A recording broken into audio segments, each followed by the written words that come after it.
Hello there guys, it's Joey, and this is going to be another video in the Ogham pathworking series. This is looking at the Ogham and divination, and by Ogham and divination I don't mean the Ogham in question, the energy of Ogham, ash, neon in this case, in forms of divination we've already looked at in the previous series. What I wanted to do with the divination side of this pathworking with the Ogham is taking the magical energies of the particular Ogham that we're looking at and applying that to ideas and messages within other forms of divination. We're going to be looking at tarot for this one. It may not always be tarot. It's just different ways of engaging with the magical energy through divination, and perhaps then utilising these forms through a magical proximity, a way of moving forward, a way of incorporating it into spellwork, a way of incorporating it into spiritual path walking. Before we get into this video, I'm going to have a quick brief warning here. The Mary L. Tarot does depict female nudity, and if you don't want young eyes seeing pictures of female nudity in art, then you have been forewarned. Right, so if you are looking, or if you've seen the other videos this morning, you may have an inkling about what's coming. I was actually talking to a friend this morning about tarot. I was actually talking to more than one friend about tarot this morning, but I was talking about a new tarot set which I have purchased and will be here in a while. I'm super excited and we'll review it the minute it gets here. But I was talking to her about it, and she was talking to me about the kinds of tarot she preferred versus the kinds of tarot I preferred. And she prefers bold imagery, sort of more simplistic imagery with strong colour themes, as she works through colour magic, colour therapy, whereas I feel a bit more like a Virgo in this respect. I always hate saying this because I think Virgos get a bit of a bad rep, but I love the interplay of little intricate details interweaving into a web of an overall symbol, image or creation. It's what I do with my spellcraft. It's why whenever I share spells I talk about each little individual element building up into a whole. And it's what I prefer in tarot. So I love something where each time I look at the card I might discover something new about it. And it's little details, and I will pick out little details of cards and I will, make notes on that little individual thing. It might be a sort of numerological value of something. It might be the particular way that two colours interact. It might be a symbol in the corner of the card. Things like that. I love the interplay and the interweaving more than one bold image. And I was talking to my friend about how amazing is that tarot as a form of divination shows how different people on different spiritual paths, different spiritual feelings, things of that nature, respond to different tarot stimuli. It's the idea that tarot provides an interconnectedness at the same time as a separateness. It's as if when looking at tarot is a whole, and it's in all these different languages, and we have to find the right language of tarot that speaks to us. And that's why we connect to some tarot decks and not others. That's why some tarot decks really resonate with us, and why perhaps as we shift and change, the tarot we are interested in, the tarot that connects with us, starts to shift and change. It can also be why at different stages of the year we feel that we connect to particular tarot decks more than others. So if it's in the springtime heading into summertime and we're feeling more fiery, we're feeling more sensual, we're feeling those Beltane energies coming, those Lether energies coming, that get up and go fire, we might find ourselves connected more to imagery of that particular energy, the more colourful, the more bright. It may or may not affect individuals as much as others, depending on how much you interact with the energies of the seasons. It may be that you are continuously connected to a theme, an idea, and that's where you are along your spiritual path until you push past that. There are tarot collectors and they connect with all sorts of different images and things, and I guess they have a better understanding of why they connect with particular tarot at a particular time. For me, I'm a fussy arse about tarot, and to date I have these four. I mean, this is an Ogham, so I have these four, and I haven't been connecting with the Ghost Tarot as much as I could be, and really the Mary L and the Wild Unknown are the two that really speak to me over and over and over again. I think it's because of the strength of their imagery and the sort of primal nature of their imagery, and perhaps them allowing me to eke out meaning rather than the meaning being plain as day, because it allows that interplay, that drawing for new ideas and new symbols each time I look at it. So what we're going to do is we're going to look at the imagery of the world for each of these four decks. We're going to read from the meanings, and we're going to show that the world, which in its energy itself really connects back to the interconnectedness of the energy of the Ogham Ash. As if you've watched any of the other videos, the overarching theme perhaps of the Ogham Ash is the interconnectedness and yet the diversity within that interconnectedness of all things, all energies, all people. I was talking with the turquoise video about how we have this idea that somehow if we display overt individuality we get into the realms of selfishness, and that's an idea which is often discouraged within particular spiritual movements as if this is a bad thing. And the more and more I was sat and thinking about it, I was thinking, you know, really how you are with yourself is a reflection of how you are out in the world, and you need to know when you need to work on yourself, you need to know when you need to remove yourself from the world a little bit and heal. You need to know how to look after yourself, because then you will reflect your assertiveness of self, your respect for yourself out into the universe, and you can react to people in that same way, because really how you react is often a reflection of how you feel about yourself. And I've had this message driven home this week particularly, and the world has that interconnectedness energy for me more than any of the other tarot cards. And you can argue for others, but I think the world really does knock that home, and judging by the Shapeshifter Oracle card that I received this week, I think that we're along the right lines. Okay. So we're going to look at the Mary L Tarot first. Again, nudity within this artwork.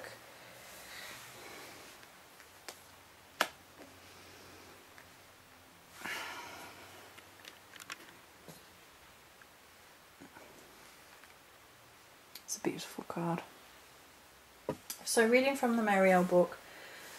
The world is the landscape of the abyss in which the fool traverses. Together they are God and Goddess, heaven and earth, womb and ray of light.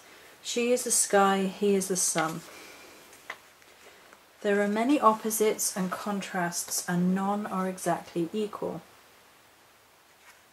So here I really like the idea that is this first idea, which is the exploration of balance within the universe. And balance within all things is something that I talk about a lot, but this card really throws into relief the idea that balance is not usually a flat line. It's not a balanced scale. Balance is moving, flowing, changing, adjusting. It's alive. Balance in the universe is its own energy which shifts and moves, but there is always a sense of balance, and that in this respect, in looking at the divination energies of the Ogham ash through other methods of divination, is the looking at other forms of divination as well as the Ogham, so you have that kind of balance there. You have the interplay of different tarot cards and how that affects different people. Even the same tarot card will affect different people in different ways, and that's individuality as well as connectedness. And really the balance of individuality and connectedness to others is the overarching theme here. So it's nice that we look at balance and the balance between those things, but realise that sometimes we need to take more for ourselves and sometimes we need to give more to others. In many myths, at the end of a person's life or at the end of the world, the person is weighed and judged. The good people go to heaven and the bad people go to hell, or you go to heaven and you go to hell, depending on such things as the weight of your heart, if you are happy, if you did good deeds, if you treated people well, if you were charitable. The parts that are deemed bad are fed to the beast to be devoured, tossed into a volcano or fiery pit, or otherwise tormented, tortured, destroyed, cut apart and burnt with fire. Symbols like these don't happen in the same order because in the place they spring from, be it the eternity or the own psyche, time does not function in the same way. I would propose to you that when you are weighed at the end of your life, it is not the whole of you that goes here or there, but parts of you. And it isn't just the end of your life, but a process of the whole of your life. Mayat, the goddess of order and chaos, like Tiamat, and many goddesses of order are cut into pieces which create the world, just like the eternal is cut to pieces by words to affect creation. And so the world will be cut into 4 pieces as the glyph for Tav, the cross, and each piece of the 4 will be represented by one of the 4 suits of the minor arcana. I mean, that's nice. The 4 minor arcana being the balance to the major arcana, the interconnectedness again. So Matt judges you and weighs you, makes you chaos into order, defines you, determines your judgment good or bad. I say she creates you with division and then cuts you apart at the end and sends the part that is lighter than a feather, your heart or soul, onto the afterlife. And the parts that are heavy, your gross material, your physical presence, she sends those to be devoured by Amut, the symbol of earth, and in Amut you will be absorbed by the soil of your grave to be purified and become gross material of something else. She is the womb of life, where everything goes and becomes. Her body is divided landscape in which the drama of life will play out, the body of the universe that the fool will jump into to develop his soul, to go from innocence to experience, knowledge and wisdom. Inside her is the mirror where God can look at himself. So that is the interpretation of the world within the Mariel. Then we're going to look at the world within the Shadowscapes. The world is the first card I ever saw from the Shadowscapes. It's unfortunate that these 2 middle cards are a little bit smaller. Right, okie dokie. The pulse of the world ripples in an affirmation of all the life that it holds and all the death that passes. Each leaf and tree, each creature from the smallest insects to the greatest singing whale. The patterns that they weave as they are born and die and cycle onward, all tremble in unison with that single heartbeat brought together by a mighty conductor. It is a wonderful discordant harmony, the essence of balance, a unity of disparate parts. She sets the crown of insight lightly on her brow. She wears the girdle of truth. She reaches within and feels the lifeline that she is connected to as well. She touches it and is like a tangible presence in her heart, delicate but strong. The shining web of connection stretches from her heart and out into the ether, And then she reaches out with her mind above so high. She feels at once the soaring birds, knows the strength and strain of wing, muscles flexing and balancing on the wind, and knows the kiss of sunlight on outstretched leaves and branches, and feels the slow erosion of water on stone over the millennia. There is no past or present or later, for this heartbeat has pulsed from the first spark of the universe, and it will beat until the end of time. It is an everlasting moment of now, and the shimmering web of connection thrums gloriously hot in her veins. With sudden clarity she knows that she is blessed. It's beautiful. I really like the interpretation of world that way. It's interesting because the Marielle is usually the tarot I actually prefer, but in terms of the interconnectedness, the web, the energies flowing, interlocking, I think that's beautiful. I like that one a great deal. And then, here we go. Okay. The light is determined to be awkward in here, but there you go. That's from the Ghost and Spirit Tarot by Lisa Hunt. The World, or La Danse Macabre, or Dance of the Dead, is an allegory. Gosh, brain, I've been really out of practice. Migraines, okay. Of death as the great equalizer, reminding people that death does not play favourites. It is what brings humanity together regardless of status and creed. The dead awaken from entanglement of unconscious chaos and rise into the light of epiphany. The birds represent the flight of spirit into higher planes of consciousness. Their silhouetted present merges shadow and light, delivering a collected sense of renewal and wholeness. It's not very much of a given meaning in this. One of these little terrible, these little paper things. I don't like these little paper things at all, personally, but I think it starts off with a really nice idea. Death is the great equalizer, and in some respects people could be like, well, doesn't that really sort of more play into the death image rather than the world image? However, you can look at it like that, or you can look at it in its respect as its tangible path into rebirth.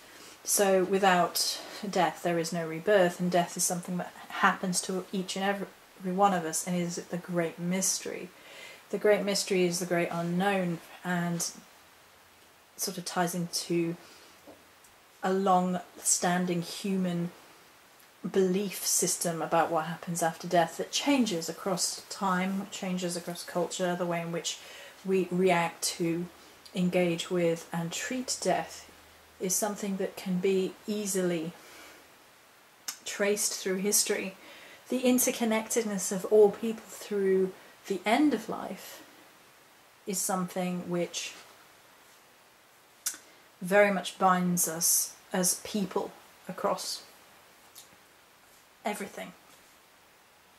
It perhaps emphasises more people in this respect than it does the interconnectedness to the energies of nature, although of course we all return to the Great Spirit via the earth or other forms, in one form or another, basically, through death. So it does work. And then my favourite, The Wild Unknown. So I don't have the meaning booklet for The Wild Unknown.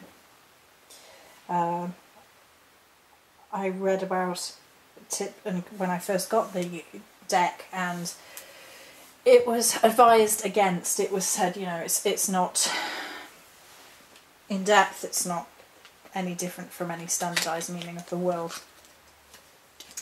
So we will look at some ideas, some meanings in the process of my research for The Wild Unknown, and my thoughts.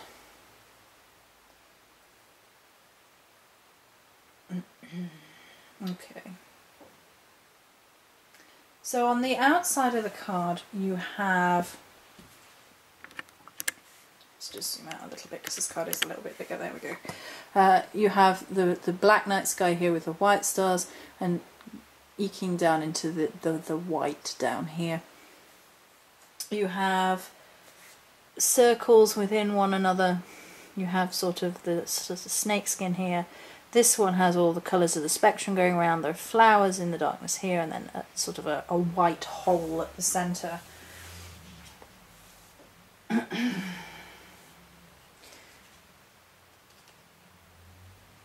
So the world is very much, as we've discussed, the interconnectedness of all things. And for me, the snakes like this are very much about Ouroboros, which is usually a snake, devouring its own tail. It's a symbol for eternity and of all things, and the interconnectedness of all things.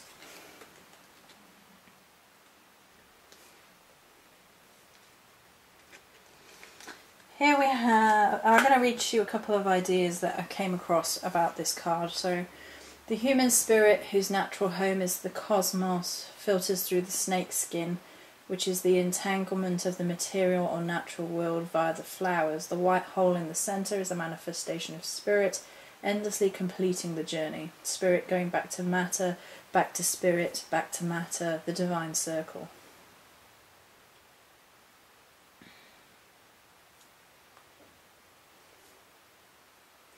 Snake skin here could also be shedding for regeneration, snakes being continuously shedding their skin in a sort of form of rebirth.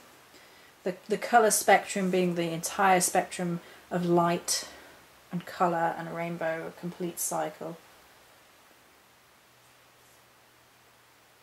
And again, of course, Ouroboros. The integration between the light and dark play of the card being symbolic of the balance of the universe, perhaps between night and day, perhaps between the conscious and the unconscious mind, the rational and the intuitive. Colours, according to Goethe's colour theory, appear where darkness meets light. I love this. This is beautiful. The colours, according to Goethe's colour theory, appear where darkness meets light. Simply putting pure white light through a clear prism against a wall with no imperfections or bumps or edges shows no colour at all. The colours weren't contained in the light alone. They burst forth where the light met lightless, and were brighter where light met darkness. The refraction of light into colours only occurs on edges, where light meets a lack of light or darkness. A floor or slightly darker patch of wall is where you will see colours in a white room.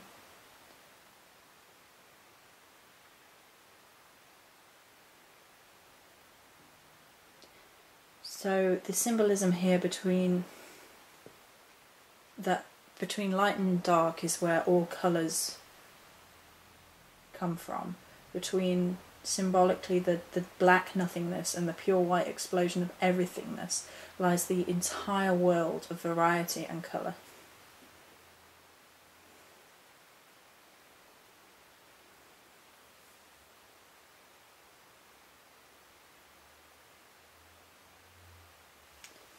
As well as another idea that the white in the centre is akin to the pale blue dot of Carl Sagan. When you are far enough away from the world, you do not see individuals and independence, you see life, the collective, working together to keep itself going.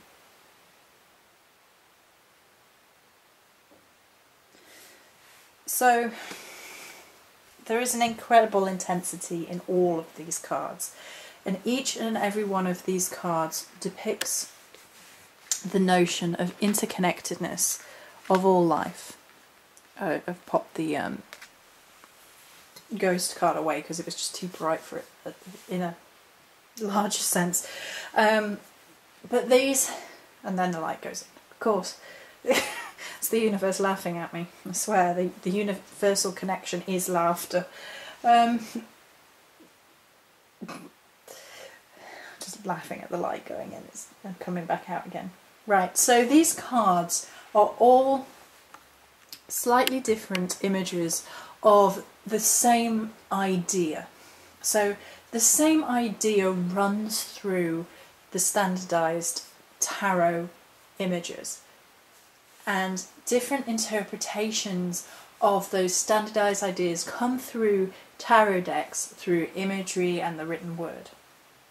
The symbolism attached into each energy of each card is quite individual in its creation. So the individual will create the tarot in the way that they see it.